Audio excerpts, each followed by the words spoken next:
Hello. Hello, hello. How's everybody? Hi. Well, very well. Good. Good. Good. Hey, Mimi. How you doing? All right, just going off mute. Good. How are you? I'm pretty good. Actually, today was great. I was in the studio all day. It was awesome. Were you? Yeah. Nice. Oh, awesome. Yeah, because North Atlantic Drift and Jennifer's Toronto Brass Quintet are doing a collaboration record, and so yesterday was their day in the studio, and today and I was in there too, and today was North Atlantic Drift's day in the studio because they can only fit so many people in there because of COVID. But luckily, they're completely set up for COVID with screens and you know, the questionnaire and all that kind of stuff. So it's all kind of above board. And today was a really great day with North Atlantic Drift putting their stuff on top of the brass quintet. It was really awesome. It worked out actually much better than we even thought it was going to. But it does mean that we have more work to do. When will this be released? Oh, I don't know. Let's not talk about that, shall we? It was an idea, you know, like it was an idea we had a while ago, and then the studio time became available. So we're kind of taking advantage of the studio time right now, and you know, we'll see what comes out of it. Like we're not in a hurry, but the record is going to be called The Pipes, and the cover will have half of it will be Ross's Uilleann pipes, you know, all the wooden tubes, and the other half will be all the brass quintet's piping, you know, plumbing. So I think it's kind of cool. Awesome. Yes, but so great to be in the studio. So great to be actually playing actual music with actual people. Like very, very awesome day, really. So, yeah. All right. And anybody have any revelations or anything this week playing the fiddle that they'd like to talk about, or questions or anything like that before we get started? My revelation is I need to practice. Indeed, yes. That is a thing. But that's okay. We can practice right here this evening, can't we? Yeah. Anybody else having any difficulties they want to talk about, or successes that they want to talk about, or anything like that? Well, I did have something funny happen. Oh, I have a slight hearing loss, so I have the subtitles running below all of the videos. And apparently it couldn't identify when you said Kahneman's Rambles, and it came up Cannabis Rambles.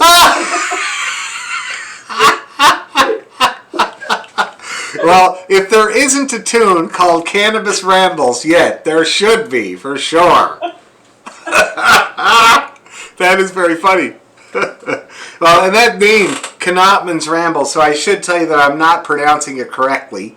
The correct pronunciation, as reminded to me by my friend Brian every time I say it, is Connachtman's Rambles. Connachtman's. But when he reminds me of that, I just tell him, no, man, it's Knopman's Rambles. It's, you must have it mixed up or something like that. But yeah, that is how you're supposed to pronounce it. Connachtman's Rambles. Yeah.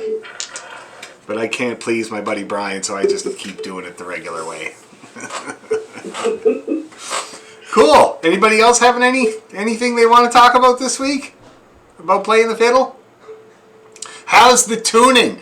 This is now spring, so everybody's fiddles have probably gone a little out of whack. Has anybody been fighting with their fiddle to get it in tune lately? A little bit? Yeah. Now, I've showed you guys how to drive the pegs back in when they slip out a little bit, which is a big thing this time of the year. You're going to find that it happens. And so you drive them back in there, and I've reminded you which octave for each string, right? The G is G3, the D and the A are D4 and A4, and the E is E5, so that you don't try to tune to a different octave and break your string. So careful keeping your fiddles in tune this time of year is terrible. Just terrible. Anyway, so I guess we might as well just get started, shall we? We'll play some nice scales, get a good sound.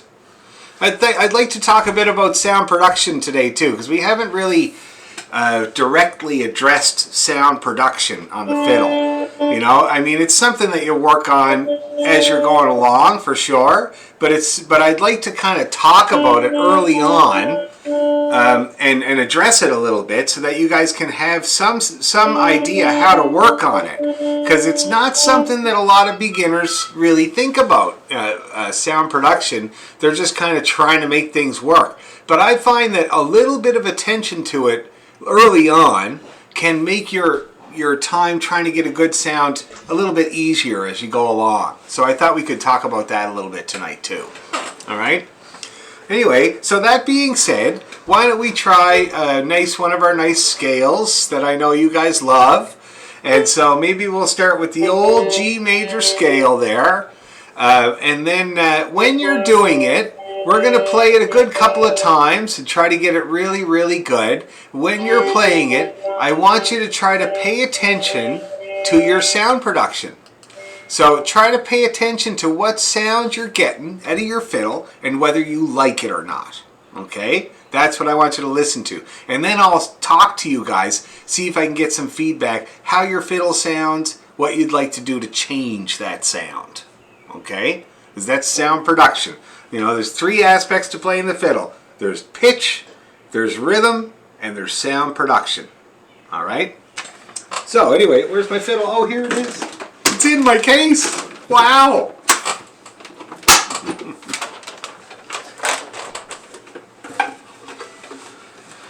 All right.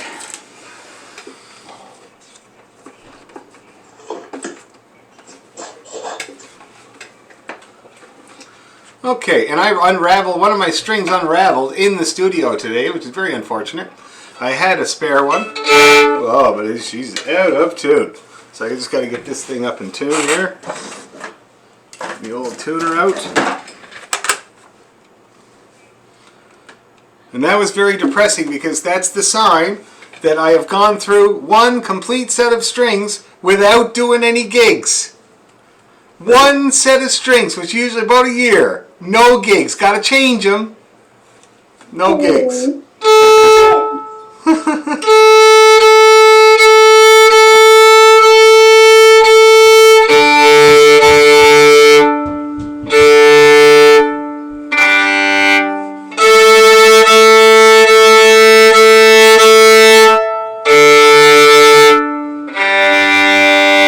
Okay, so I'm gonna mute everybody here, guys, and we're gonna get started.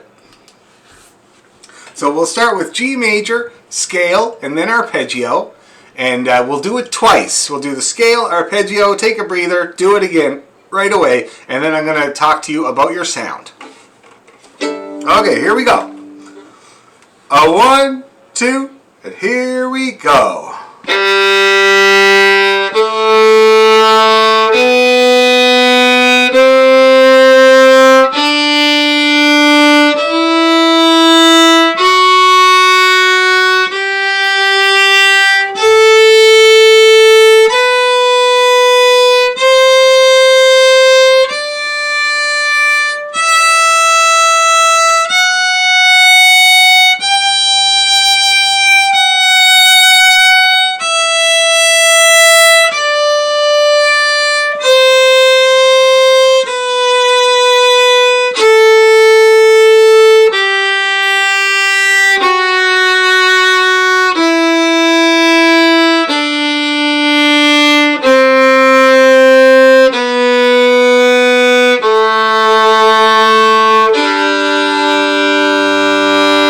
Okay, arpeggio.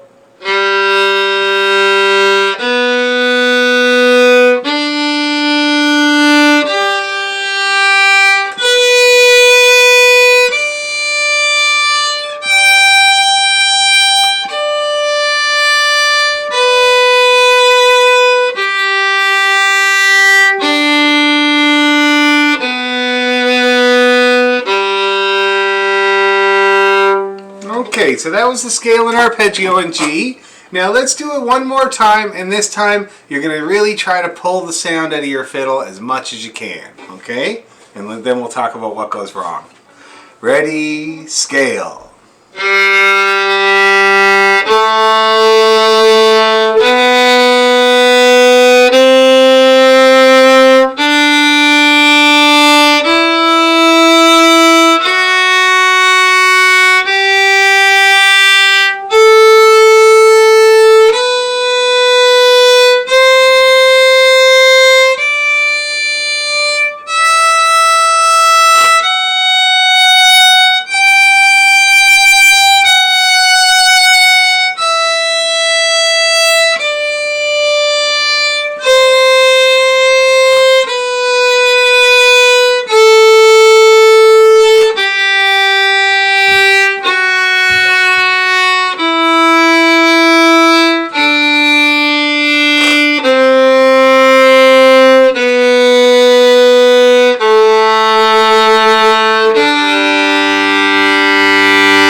arpeggio. Ready? And.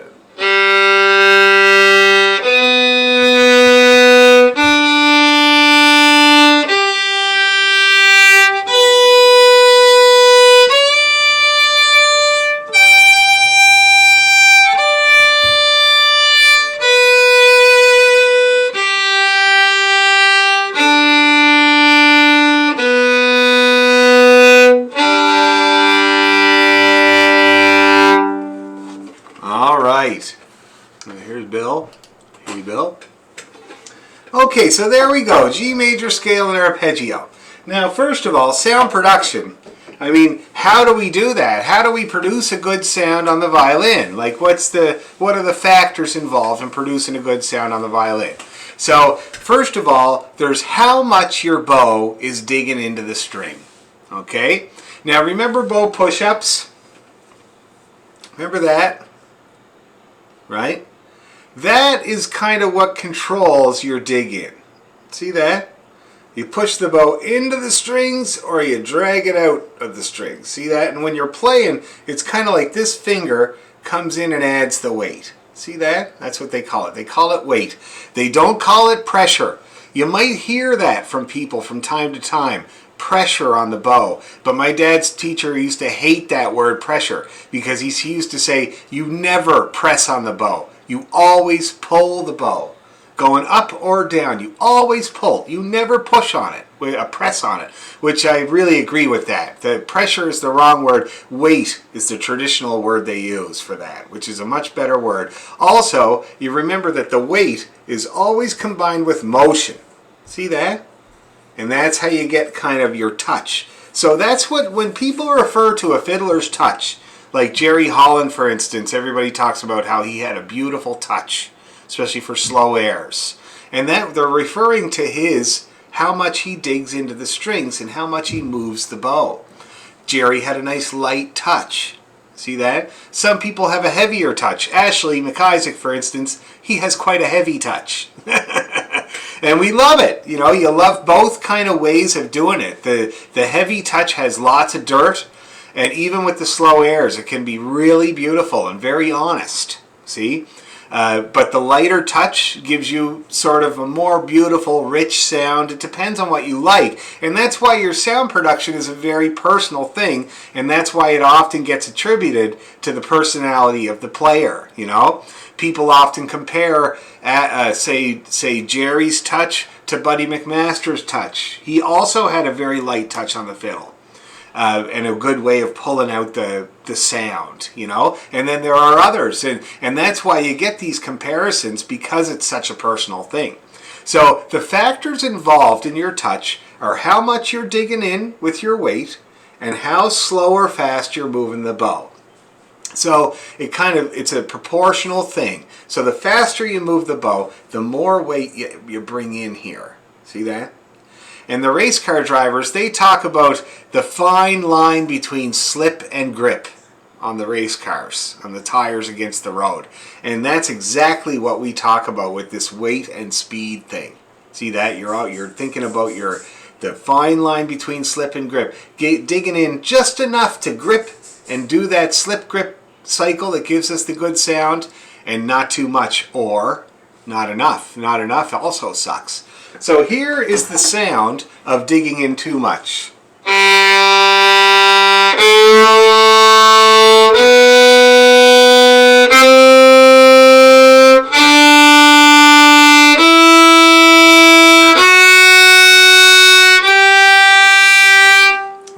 Now, I did not do a really extreme version of that time. And I had my tuner on so that you guys would know that I was bang on in tune. So it wasn't the pitch that was bothering you, right? But was it a good sound? Did you enjoy the sound that I made just then? No, hey, again, it sounds... What's that? Had to turn you down. There you go. It sounds strangly. It sounds pinched and forced. Okay, that's digging in too much. Now let me play you not digging in enough.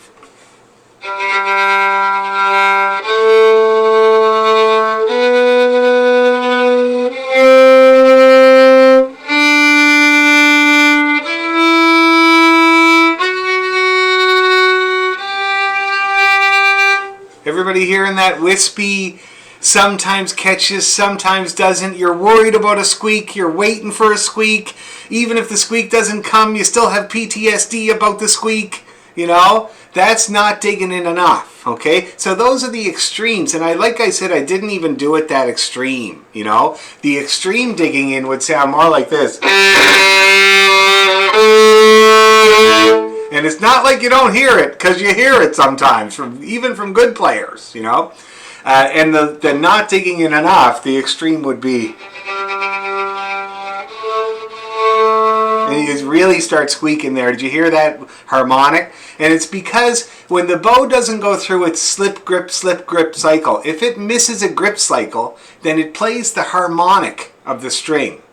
And that's usually way up high. That's why it takes the form of a whistle. And the E string is the most susceptible to that. Okay? That's what makes that whistle sound, because you're only vibrating a part of the string, basically. Okay? So those are the things that control your sound. Now, I haven't talked about bow speed. So I showed you the two different weights. You get too much weight and not enough weight. Let me show you too fast and too slow. So, first of all, here's a bow that's too slow. It is the most annoying sound in the world. My dad used to complain about it all the time.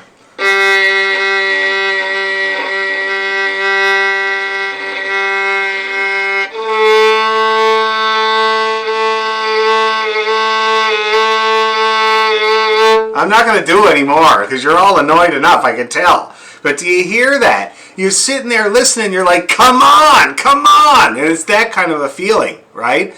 So that's a too slow bow. Okay? Here's a too fast bow.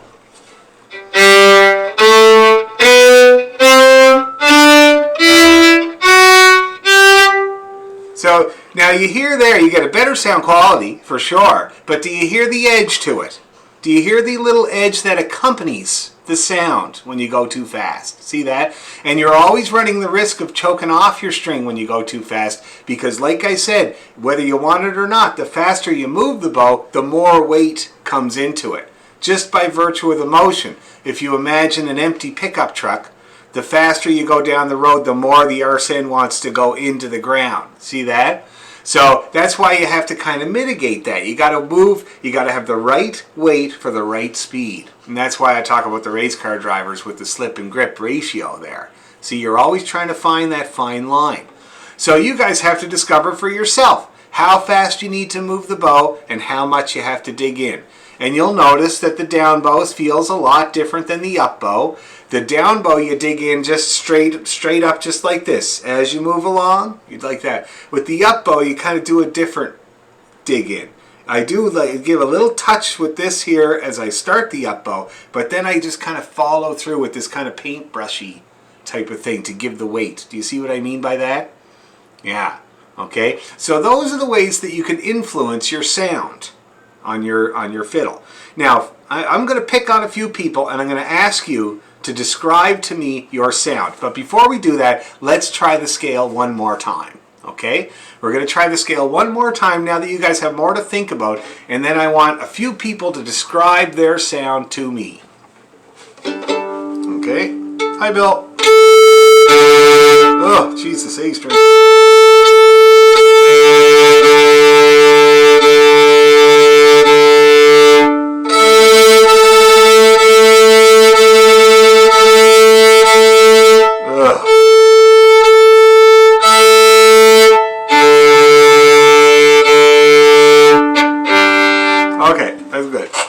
Close enough for Irish, as they say. Here we go. G major. Ready? And...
So, let's see. Who should we pick on? I'm going to pick on Mimi first, because she does already know about some sound production. So what do you think, Mimi? Describe your sound to me. Well, my sound is definitely better when I play scales than when I'm playing rep that I'm not super confident in. Because Okay. I know we've talked about before, I really like, if I'm unsure about my finger placement, then my bow kind of stops as well. I don't continue kind of pulling through. Mm-hmm. I do notice that the sound seems to become a little thinner the more fingers I have down. It's like a richer sound on an open string. Oh, yeah. So, and I just today I was having some really sort of like nondescript sounds on the A string. I was kind of like waffling between my strings a fair bit today. You mean like but, touching the other ones that you don't want to touch? Yeah. Okay. But I think generally I tend to be, if I'm unsure, then I tend to not have enough movement in the bow. Yeah. And then if I'm confident, then sometimes I do dig in too much. So I'm kind of Okay. on both ends. Sure. Okay. No, you make a good point. So you're absolutely right, and this is true for everybody that I've ever taught, including myself. Your right arm is a better tuner and a better rememberer of tunes than you. And if it doesn't, if it doesn't feel like you know the next bit of a tune, it's going to put the brakes on. Period. You know. And if you ever have problems getting through a tune with your bow, it's always because of that. You just have to, go back and figure out whatever it is you're guessing, and then your bow arm will be less like a horse at the hurdle. You know what I mean? Balking at the hurdle, yeah. So, but the other thing is, so you say that when you do get moving a bit, you end up digging in too much. Yeah. So a way to deal with that there, Mimi, is to try to do some tests. Start with the down bow. So when you're doing your down bow, see if you can kind of add half the weight you normally add and see if that feels nice, or a quarter, or 2/3, or whatever it is. What happens is, like I said, if you're moving the bow faster because you're more confident, it's adding weight on you. See what I mean? Without you knowing it. The other thing is just make sure that that elbow doesn't come up too high, because you don't want that to go into the bow as well. Yeah, all right? I definitely. You got a bit of the funky chicken going on there? I have a sort of problem child bow. Well, the doorway helps with that, of course. Yeah. So that'll help. But anyway, good. That's a good start. So we got a good description of the sound from Mimi. And I think if you play around with how much weight, but not with how much motion, except for, of course, more motion, then that should work out for you, okay? And is it normal that the sound seems thinner the more fingers you put down? Oh, of course, yes. And I forgot to mention that. That's just because of the string length. Yeah. So when you got an open string, you got the great big open ringing sound of the whole string, but as you add fingers, you get less string. And so, for instance, notes up in third position.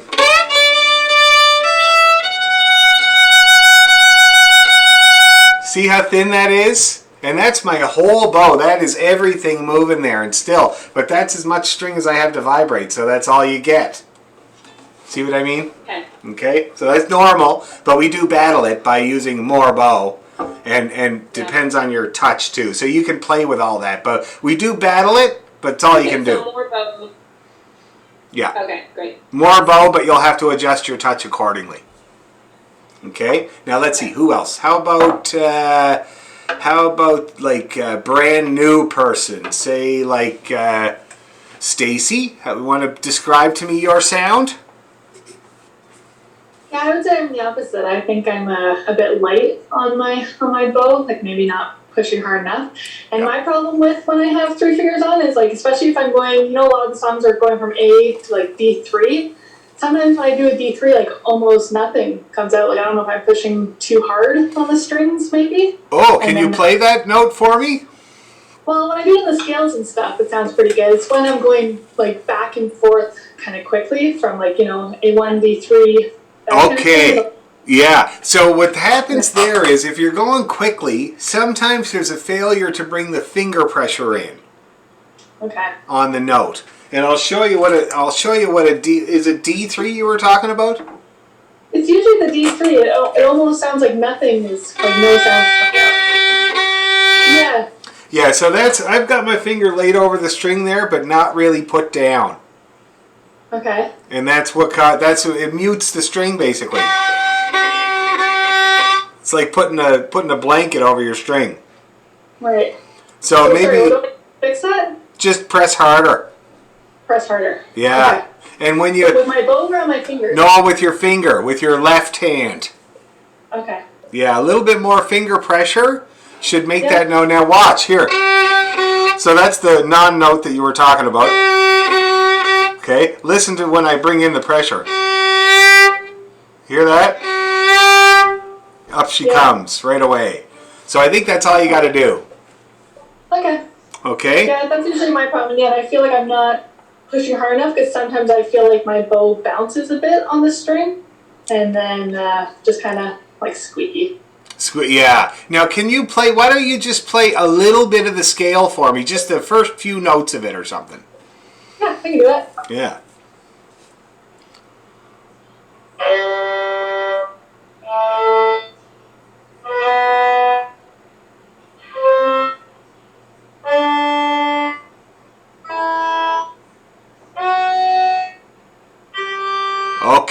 Okay. Now, that's not bad already. Your starting point is pretty good, but I can see clearly that for your left hand, you definitely could use some more finger pressure. I think it'll improve everything. Okay. Now I don't.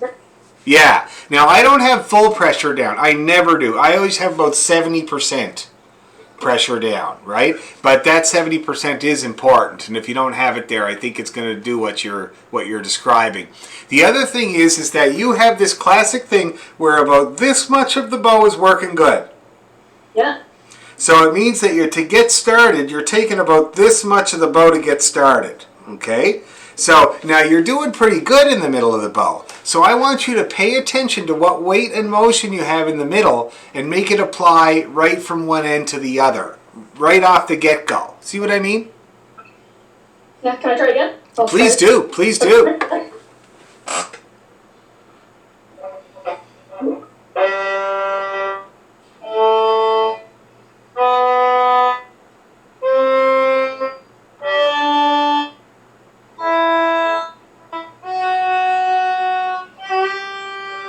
Okay, that was definitely a little bit of an improvement. Did you notice that? I was trying to push harder. Yeah, did everybody else notice a small improvement in the sound quality there the second time? Yeah, what I noticed was different. First of all, you're pressing harder with your left hand. Also, you were using more of your bow. But I did notice something as a result of you using more of your bow. You go straight until you're about here, and then you do the whole thing where you knock out annoying people in the bank line behind you. Right. So you want to go, remember, out in front. Okay. And then you'll be able to get right out to the end. Okay. Okay, but very good. Very, very good. You're definitely getting somewhere. Now, who else? How about somebody that's been playing for a little while? Like, I don't know, how about maybe Deborah? Why don't you give it a try? Or describe your sound to me.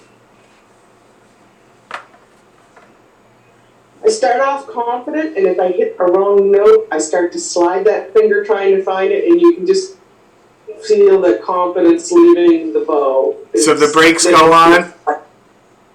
Yeah, then it gets light and wispy. And light. Ah! So Deborah's describing as something I've run into quite a lot as well, where as soon as you lose your confidence, not only do your brakes go on, but you also let up on your touch. Yeah, I've seen this before, okay? So my best prescription for that is, whatever tune it is you're working on, you want to get to know that so that you're not guessing at anything at all. That's why I always tell people that a slow air that you're really, really familiar with is the best way to improve your sound production. Okay? A really simple one like Sky Boat Song or, like the Rosebud, like we did the Rosebud, Really simple, slow air that you're not going to guess at all. And you can just move that bow and try to make the most of it, and then that carries over, see? It's the whole fake it till you make it thing, You use that in a confident way and try to have the same feeling when you're playing something, when the notes are flying, as it were. Okay? Now, why don't you play a few notes so I can hear it? Oh.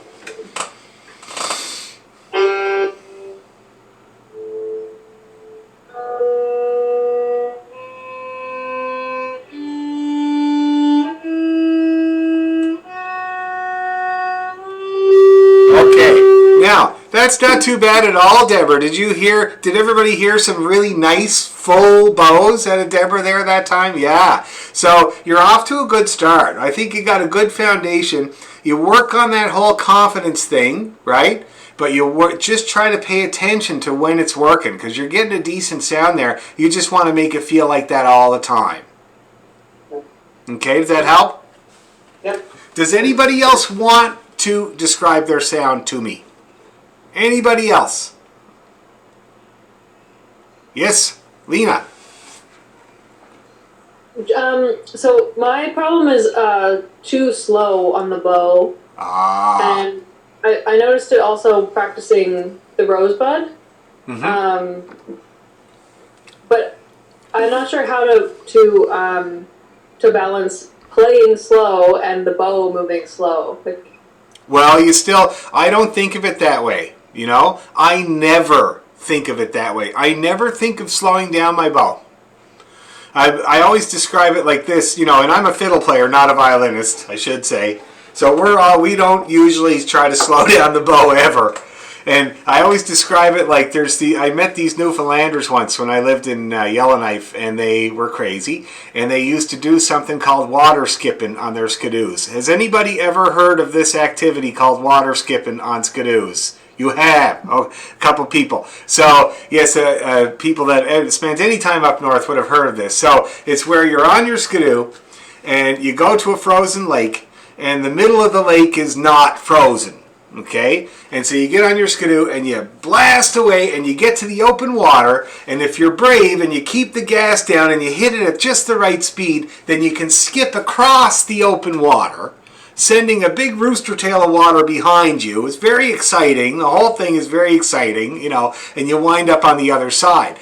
But some fellas, you know, they'd lose the nerve, or they wouldn't keep a consistent thing on the throttle to get that right speed to get across the water, right? And so the fellas that I met, the way that they dealt with this problem was to duct tape their throttle always all the way open. With duct tape. So they'd start the skidoo and then they taper up and then off they go. And so basically that's how I play the violin. Throttle taped open all the time. See what I mean? Because if it's little tiny notes I need, then I hit it with that kind of full throttle just a little bit, and then I have a beautiful ringing small note. See what I mean? Or if it's a great big long note, same type of thing. I'm going with that full throttle, and I have lots of room on my bow, so it's like woo-hoo. It's like luxury, you know what I mean? So for me, it's kind of always full throttle. And I find that for people that are learning and trying to work on their sound, that can be a very useful thing. You know, it can get you through a bunch of rough patches, and as you keep doing it, there will be less rough patches, less and less. Does that make sense, Lena? Cool. Does anybody else want to talk about their sound? Anybody want to describe their sound, whether they're frustrated by it? Now, Scott, this is going to be a problem for you because you have an electric violin. And so it's going to be hard for you to judge your sound quality coming off of that thing. But I will tell you this. If you manage to get a good sound off of that, what my dad would say, a fishing rod, then you are going to get a really, really good sound out of a fiddle. You know what I mean? Yeah. So my best advice to you is to try to get your best sound you can out of that thing. And then when you get to a real fiddle, man, it's going to be like taking the leg weights off before you run. You know what I mean? Yeah. So there are limitations for sure. Anybody else want to talk about their sound?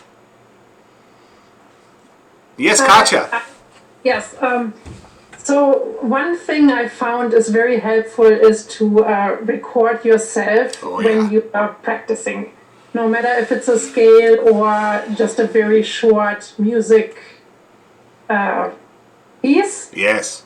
it sounds very different when you listen to it than when you're playing. Oh, that's for sure. I mean, you make such a good point. Yeah. Yeah. So I don't do this very often, but for example, you told us also to sometimes just for ear training to pick up just a phrase from a song that we like and then try to replay it. Yes. I tried to do this with Leonard Cohen's Hallelujah. Oh! Yeah, it's a very talking about sound production.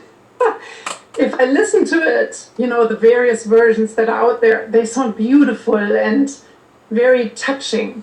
And if I play it, it's very cracky. It sounds cracky. Well, sort of not very.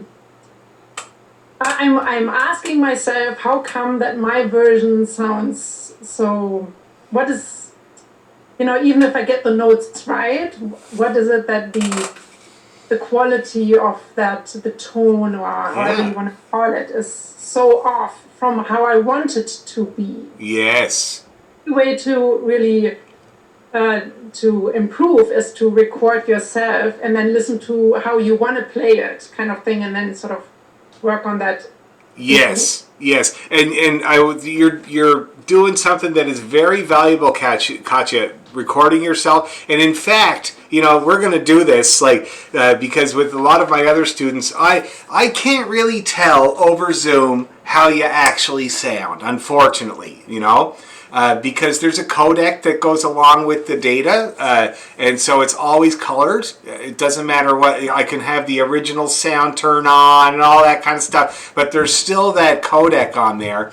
And so what I do with people that are working on sound production is I get them to make videos of themselves for me. Right?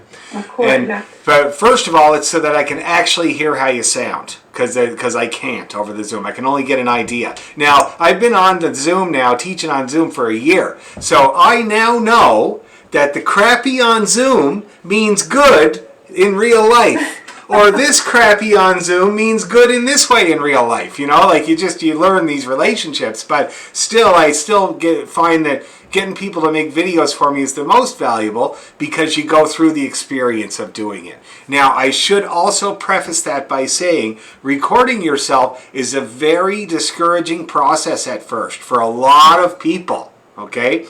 And so if you find that is happening, that you record something, you listen back and you feel like putting the fiddle away, then I don't recommend it. Right. Okay? Right. Yeah. Because anything that stops you from playing is going to be your enemy. It doesn't matter. Because sound will get better. The more you work on it, the more it'll get better. But if you stop working on it, obviously you're not going to get any better. So it depends on the person. For some people, there haven't been many people, I gotta say, but for some people, it's not a good idea if you're easily discouraged, or if you find yourself discouraged at the very first recording and you feel like you never want to play again, then I don't recommend it, right? But I would like to kind of go through it with you guys at some point or other. If anybody here could make a video of themselves playing and send it to me, I would love that. Because then I could get an idea about how you're sounding, and a video is what I prefer because I can also check it out. I can check out the whole thing, and if I hear a certain sound, I can be like, oh, it's the elbow, or whatever, you know what I mean? So maybe we'll think about that as a project. I'd like to get something that's really, really simple, like West Wind or Skyboat Song, or any of those really, really simple airs, and see if we can make a project of making a video of yourself and talking about the sound. How does that sound to everybody? Is that doable? Yeah? Okay. We yes, Mimi. I was just gonna say, building off what you were just talking about sound production, and it reminded me of in singing training, we're often told that it's counterproductive to try to listen to yourself while you're producing sound too much, because it is really distorted. Yeah. Our own experience of our own voice is really distorted, and as you were saying, Katya, in terms of the sound you get off of your fiddle is not really what's being produced. So it is good to be reminded too that it's that object under observation can't quite be observed, because if you're trying to sort of correct as you go all the time, that you're not free in your sound production, and sometimes it's helpful to like let go and just do it and listen to it later under recording or something, and then try to sort of apply a new thought the next time instead of trying to do it all as you're taking in the information. Absolutely, you're absolutely right, for sure. And the fiddle is particularly like that because all the sound is coming out of one side, you know, especially if you're holding your fiddle correctly. Because usually we get sound kind of in the middle of our stereo field, but the fiddle's over on one side, right? And it's kind of half of what you're actually hearing. That's why I always love to hear good fiddle players pick up my fiddle and play it for me. Then I actually get to hear what it sounds like, you know, in real life. It's not very often. But yeah, you make a really good point. But what I told you at the beginning, describing what too much weight, not enough weight, too slow, not slow enough, knowing what those things sound like is going to inform you as you work on this stuff, okay? And you know what to do. If you hear any of those things, you know what to do now, okay? Does that make sense to everybody? Right on. So we'll spend one more week. We'll spend working on just the scale, getting the sound production as good as we can, and we'll talk more next week about how you did. And then we'll pick a tune to use to make this recording. Okay? And it's a long-term goal. We don't have to do it all in a couple of weeks. We take as long as you want to make a recording that you think is good and send it off to me, and we can talk about your sound quality. Okay? Anyway, so there you go. So that's my lecture about sound production.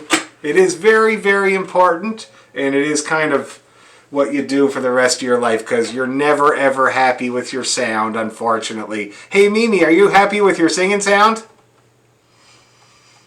Never. You wouldn't want to meet the musician that was. Jesus, can you imagine that? Anyway, so keep working on it. So let's play our G major scale just one more time in arpeggio with all of this stuff in mind, and then we'll move on to the good stuff. All right, here we go. A 1, 2, here we go.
Arpeggio.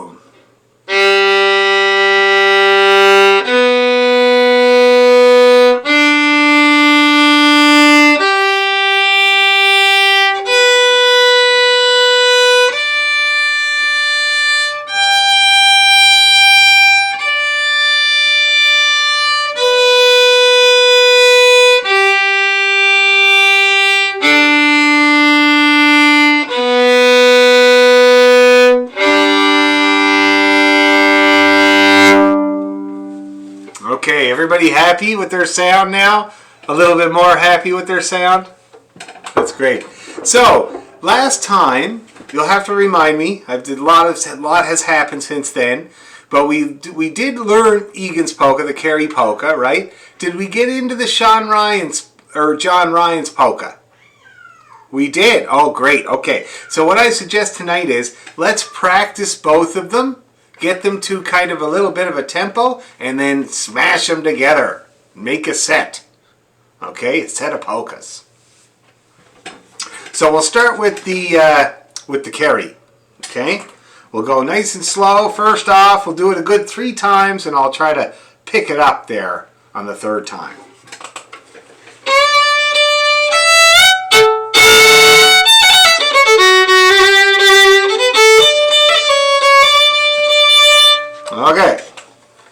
polka. Nice and easy.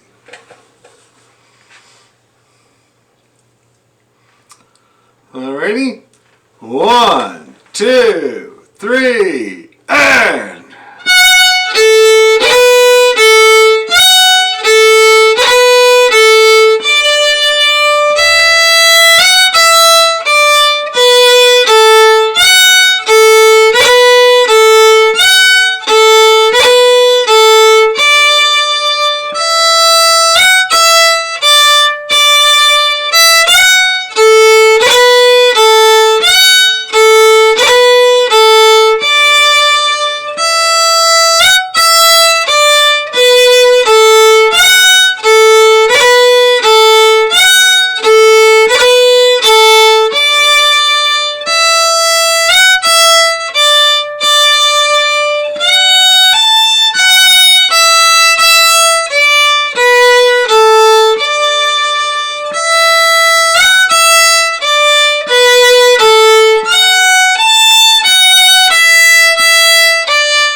Again.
Alright, now that was a good workout to start off with.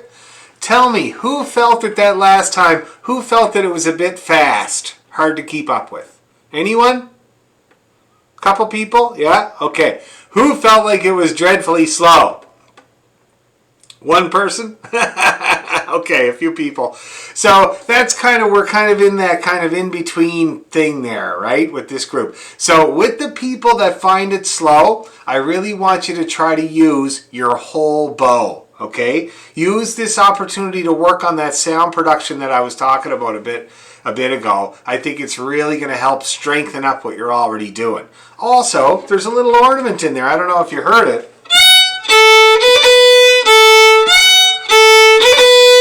It's called a grace note. See that? So the melody note is B, and I use my third finger for my grace notes. Some people use their second, but I use my third, so you can decide which one you like better. And as you're playing it, you just kind of bring it across the string, a little chirp noise.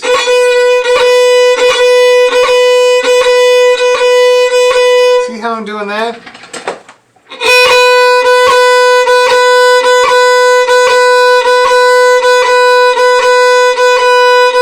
Yeah, so it's not like I'm playing the note. It's that I'm just kind of interrupting the vibration of the string momentarily to get a little chirp. And when you go fast, it's really great. You hearing that? Yeah, fun and simple. Okay? So for the people that find it too slow, use all your bow and try getting one of them grace notes in. Okay? For the people that find it a bit fast, I do notice a lot of elbow movement in the group. So like for this tune, it would look like this. See that? And that's a lot of energy. That's going to slow you down big time. Try not to use the elbow to do that. Watch me do it.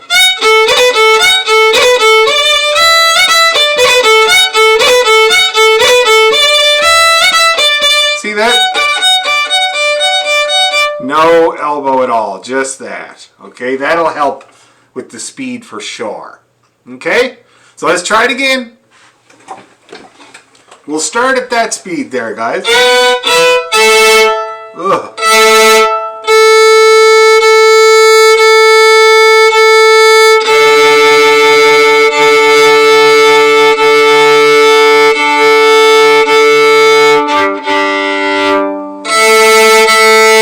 Okay, there we go. 1, 2, 3,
How did it feel for the people that found it too fast before? Better? Oh, good. That's good. And how, yeah, I saw it was much better. How about the people that felt like it was slow? Was you able to get a few things in there? Yeah? Oh, good. That's great. Okay. I was going to say now, one other thing that slows you down considerably, if you're aware of it, is the bookshelf. So that's where your hand goes from this to this. Okay? This slows you down quite a lot because when you're looking for the notes, your fingers are now way over here. See that? Whereas when you have it properly, your fingers are over the strings. And so it's a lot less travel. And also, when your hand is like this, your finger tends to come down in a way that's hard to get the finger pressure. Like you can kind of see it. Like my hand has to do this flattening out thing, which you do not want. You'd rather just kind of poke it with the end of your finger. See that? So that's another consideration. If you have the bookshelf going on with your left hand, that's going to slow you down as well. All right? Now, what are the chances we can go any even faster? Huh? Oh, good. One thumbs up is going to do for me. Let's do it. Here we go. Hold on to your hats. 1, 2, 3, go!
Okay, nobody stopped.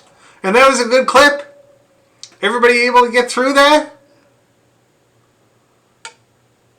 Pretty much? Oh, that's great. That's really good. So that's a jumping off point. So I don't know what tempo that is. I don't have my metronome with me, but I'm recording. So this is how fast we got it. Okay? And so we'll try to get it even faster. But if you're looking for a goal at home, that would be a really good goal. Just about there. Deedle, diddle, deedle, diddle, day, day. I don't know what that is. Like, maybe it's like 60 or something like that on the metronome. Oh, Mimi's got a thing going there. What do you say, Mimi? I don't know, 76? That's pretty good. Right on, guys. 76. Yay. Cool.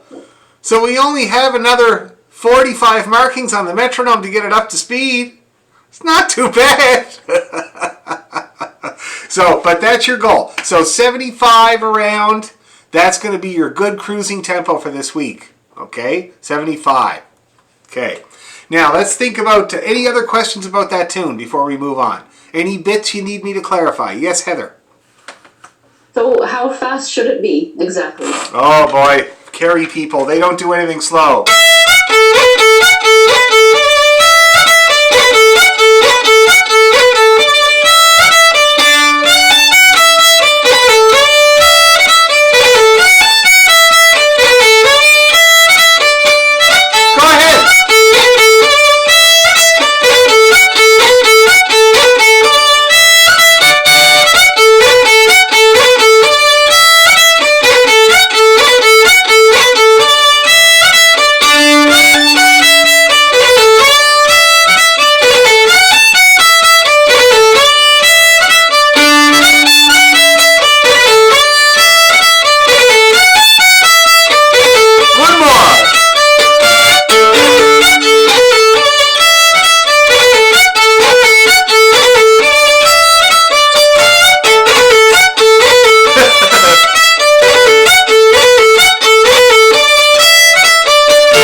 And thank you, Lita, for demonstrating the correct traditional Carrie dance that they do to that.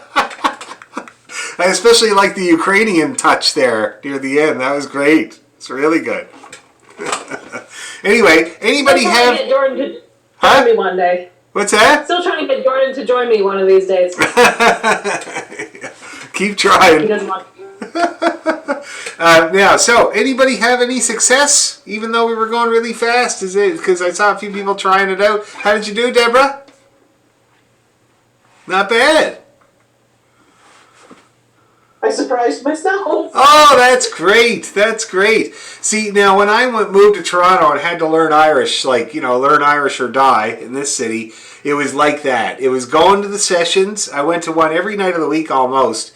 And it was just tunes at 120 beats per minute. And I sat there waiting for the bit that I knew. It's coming, play it. And the nice thing about this music is that you repeat the A part, you repeat the B part. So there's always a chance to give it another crack. You know what I mean? It's such a good thing to do if you have the opportunity. If you have nice people that don't mind you doing that, Anyway, great. Right on. So, shall we move on to the next polka? The John Ryan's polka. In a small space. Oh, Shona can't do it because she's in a small space. Okay, that's a good excuse. I was trying to say that I'm better at dancing the Carrie set, but it has to be in a super small space, usually with a wardrobe in the way. Yeah, you have to have some... Go round and round and round, and then you got to dodge the furniture. Dodge the furniture. Mind the dresser. Mind the dresser. Yeah. You do. It's important to have some kind of obstacle that could potentially cause an injury. That's right. You need something. And if somebody gets hurt, it's like, woohoo! Okay, so John Ryan's polka. Now, let me just kind of remind you of it.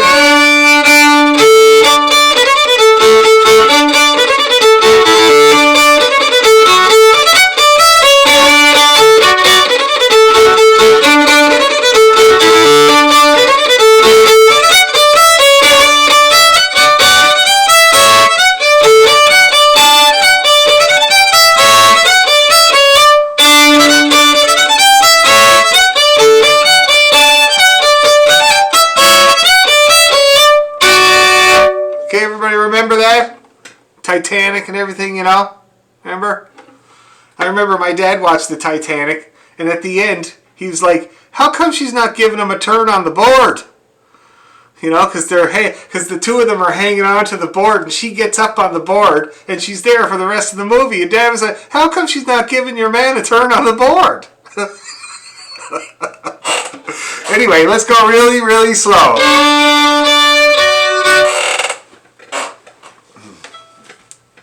Really, really slow. Ready, and...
Okay, now I'm just going to get that polka up because I don't want to play a different version. I have so many versions of that. Okay, hold on here. So many versions of that tune that I play. Okay.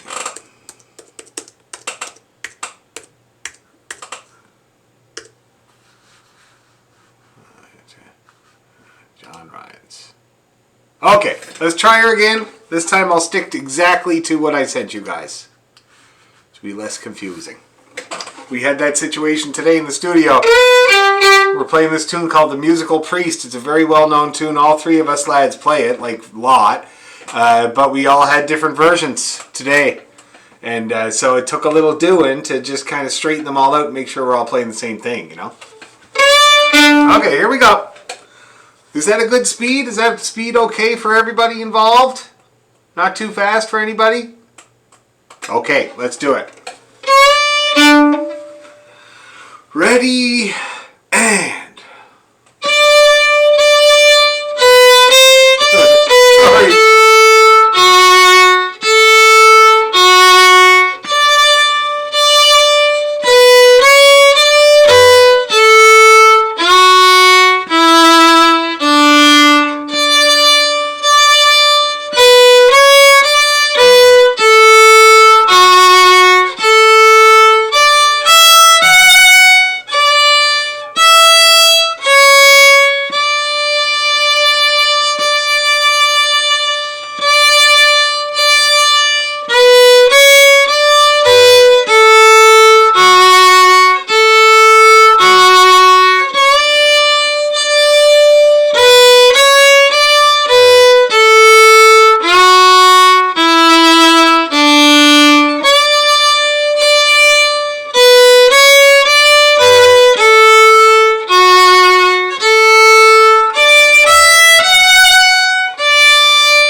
Let's do it all again.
Okay, how we doing? How we doing with John Ryans? Anybody having any problems? Yeah, I have a problem playing. I can play 2/16 notes fairly fast. If I get the 4/16 notes, everyone else is in the next line, and I'm not finished. Okay. So I've been trying for years. I didn't do that, but I doubt if there's much you could do. But if there is anything, let me know. Sure. Well, can you play the first little bit for me, Bill, so I can watch your hand and see what's going on?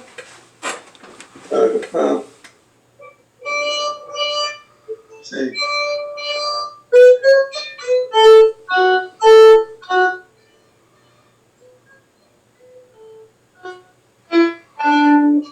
Now that sounds really good. Yeah, but at that speed. Okay, so How do you do those four? Okay, so two things that's going to help you there when you go faster. First of all, when you go faster, the problem is with this stuff, is that there's a lot of stuff that you can pull off slow, even if you're going the wrong way with the bow, or even if you're in the wrong part of the bow. But as soon as you get to a certain tempo, you can't do that anymore. See what I mean? So what you're doing there, Bill, that might help, is you're doing it down near the bottom of the bow. That's very difficult. I call that Jascha Heifetz territory because it's where all the weight is and your hand is there, and it's much harder to get a good sound down there. So when the tip is kind of swinging around. So when you're trying to do those 16th notes, it's going to be hard. It's kind of awkward. See that? I do them down here. Check this out. See that? And then it's just a little, remember the jiggle? Then it's just a little jiggle. Yeah. Yep. Oh yeah. That's all. You know what I do? I just play the two B's. Yeah, well that's a good, definitely a good cheat. That's definitely what I would do too. But that there, what you just did there a second ago, further up on the bow, that was much lighter and smoother. Okay, I'll try that. Yeah, see if you can pay attention to where you are on the bow. Most of those kind of quick things, I'm down here. Like cuts, for instance.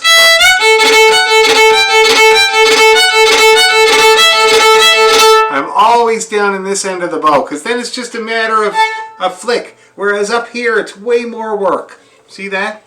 So that should help you there, Bill. Anybody else having any problems? Anything?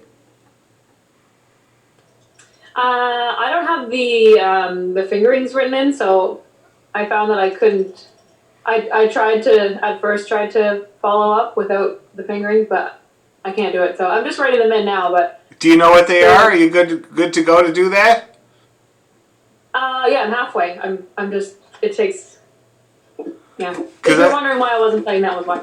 No, I figured it was something like that. So you're doing it on your computer, is it? Yeah. Okay. Yeah. So we got 3 3 1 2 3 1 A D2 A D2. And then the same 3 3 1 2 3 1 A D2 D2 D open. D2 1 open. Yeah, so it's down the scale. And then they've got the first one again, D, D, so 3, 3, 1, 2, 3, 1, A, D2, A3, E, E1, A3, open E, A2, A3, A3. Okay, does that help? Yep. And then the second line, so anybody who wants to do this is a good opportunity. And then it's also a good opportunity to hear my singing. What do you think, Mimi? Pretty good so far, eh?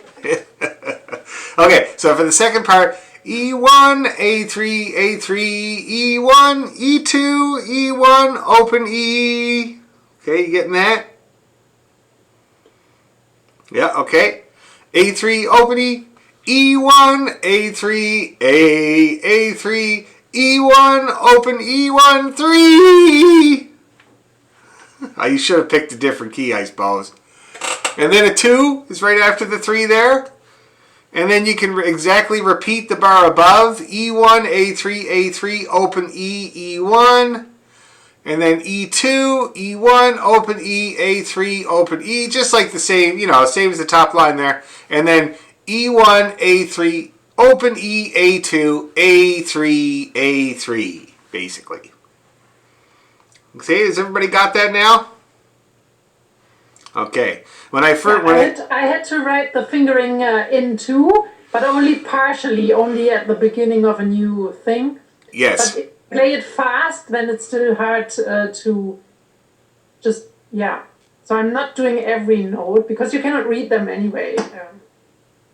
Right. But That's okay. Now, one thing, so my advice about that is a really good way to do it, eh? And the way that the Suzuki method takes the fingers away from the student, like takes the fingerings away, is to kind of do exactly what you were saying. Like they'll label the first phrase, but then if the second phrase is a repeat of that, they don't label it. See that? You're supposed to kind of remember that melody and refer back. It's a good ear training thing. So my advice to you in that way, if you have that first phrase marked out, practice just that a whole bunch of times. Because then when you come around to do the first phrase again, you're not going to have to read it or wonder. Your fingers will already know it. So take the bits that are written with the fingerings and do them on their own. That's my best advice for that. Okay? It's better than listening to my singing. My first show that I worked for, Magic of Ireland, we went out on tour, and this lady, October Brown, the music director, hired me, and I was thrilled. It was when I first moved to town, and it was a real gig. And she was like, now, the producer is a real jerk, and he likes to get big time bang for his buck, and you only play the fiddle. Your doubling instrument is drums. That doesn't help. So you're going to have to sing backup vocals as well.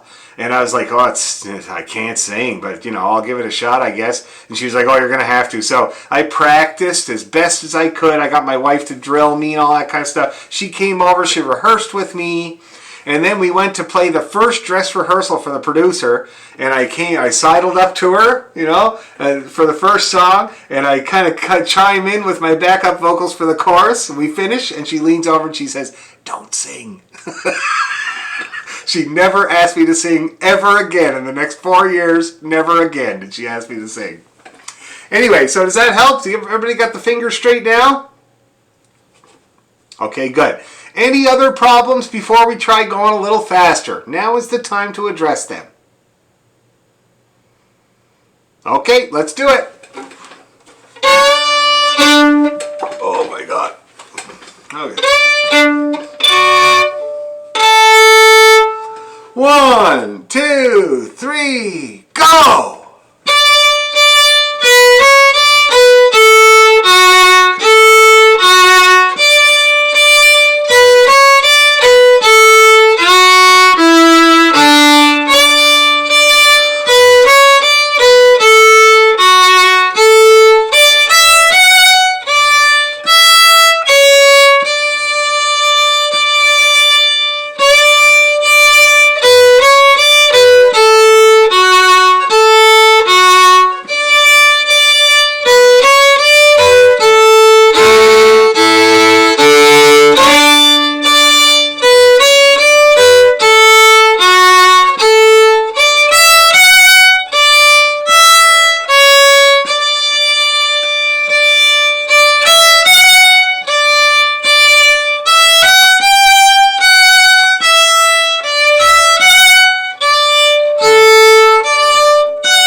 Okay, looking pretty good, looking pretty good. Lena, have you got it all sorted out now? No? Okay. It's okay. Once I have it written down, I can play it at that speed. I'm just not quite done. That's okay. That's all right. It's all right. We'll get there. We'll get there. Anybody else have problems at that speed? Anybody had your bow stopped or you couldn't go forward or anything like that? Okay, good. That's great. So now we're going to put them together. Carrie Polka followed by John Ryan's. Okay. Now I'm going to play them together twice each as a reference for you and for the recording so you can go back and refer. And I'll do it about that speed. Okay, so you can hear what it sounds like. Anybody that wants to play along, please go ahead. You're muted. 3 and... Oh, God. 3 and...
set is the set. Now, there were lots of brave souls that kept going. Whoops, Scott had to leave. He tried to come back in, but then he left again. He's got an old laptop, apparently. Yeah, so there were some people that kept going. There's some people that dropped in, went back in. How did everybody find that? Because it was a little bit faster, for sure. How did everybody get along with that? Not bad? All right, that's great. So we're going to work on that set. We're going to get it kind of a decent tempo. All right, that's going to be a goal for us. So I want you to try to practice that whole slew of music. See if you can keep up throughout the whole thing and maybe even make it a little bit faster, okay? And of course, anybody that wants to make a video of that for me, please feel free. Go ahead. Anytime you want to make a video of something for me and send it to me for feedback and to talk about it, just go ahead. Anytime you feel like it. I love that, okay? So that's our goal. We're going to work on those two polkas and get them to a decent tempo with everything involved. Now, while we were playing, I was watching everybody's arm. I was watching about things that might slow you down. And I'm still seeing lots of this here. Okay? So I want everybody to work really hard to get rid of that. Another thing, here are things that deteriorate while you're concentrating on getting through the damn tune. Here are things that deteriorate. That deteriorates for almost everybody I've ever taught. You start off good, and then the next thing you know, you're doing this, okay? The other thing is bow hold. That deteriorates like you wouldn't believe, okay? Just remember the principles, the elements of the bow hold, right? The pivot point, and the pushy downy, and the pushy downy, and the guardrail. And that's all you got to remember for your bow. It's very simple. So if you're doing anything that looks weird, especially this is what I see so often with people just starting off. It's like when you first pick up the bow, it looks like this. And you do not want this. You always want your hand to be over the bow. You see that? Always. You never want to be kind of reaching out for it like that. So I did notice a few bow holds deteriorate as we went on. Going to make your job a lot harder. So try to keep an eye on that. Okay?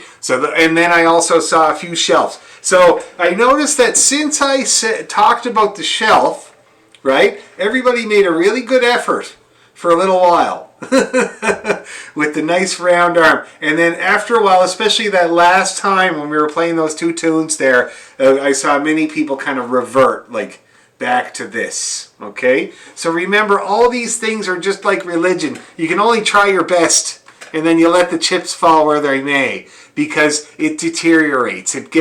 My dad used to call it backsliding, right? That's what happens when you start cheating on your Lent promise or whatever. You're backsliding. So that's what happens there. So watch for it, because I noticed everybody tonight, it was an element that I saw.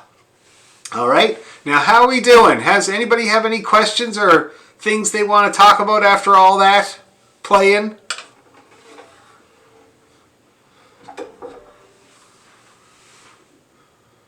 I have a question with the ending of the two different endings throw me off. Yep. After the first two lines, I never get that step to the E1. Oh, okay. It always trips me off, and then it goes on, la, la, la, la, la, and then it takes me a while to get back in there. So, yeah. Do you ever play the second ending? Oh, yeah. Okay. I did tonight, like I did every time there tonight. Okay. Yeah. Now, what I recommend there for that's a classic seam problem. That's what I call it. You got to work on that seam between the two parts. So what you want to do is, I find it a two-part process. The first thing to do here, I'm going to share my screen here. Okay, everybody see my screen? Okay. Yeah. So the first thing is to work on the opening of the phrase that you're having problems joining up to. In this case, it would be the beginning of the B part. All right? Yeah. So you want to start that strong. That's the first job. Start that. Just play the notes. Just look at them. F, D, D. Just play the da, da, da, da. Even maybe a few more, but not many. So you don't want to take a bite that's too hard to chew. So this would be plenty. Playing about this much of the B part over and over Do it like 4 or 5 times. Good strong start. So if it sounds like this, that's not a good strong start. See what I mean? You want to put your finger down and then again, get your finger ready and do it again. If you get a good 4 solid goes at it like that, then you back up. Then you do the little bit before. So you go.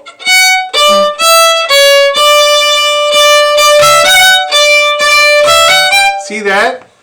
Because if you can start the part solidly, the pickups are not as important. You'll find that they become way easier. See what I mean?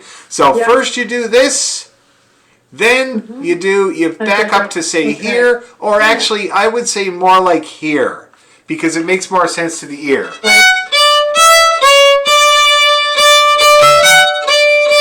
See that?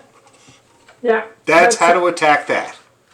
And that's for other pieces too. It always throws me off somehow, the different endings. Oh, yes. They're notorious. That is a classic spot where people get really screwed up.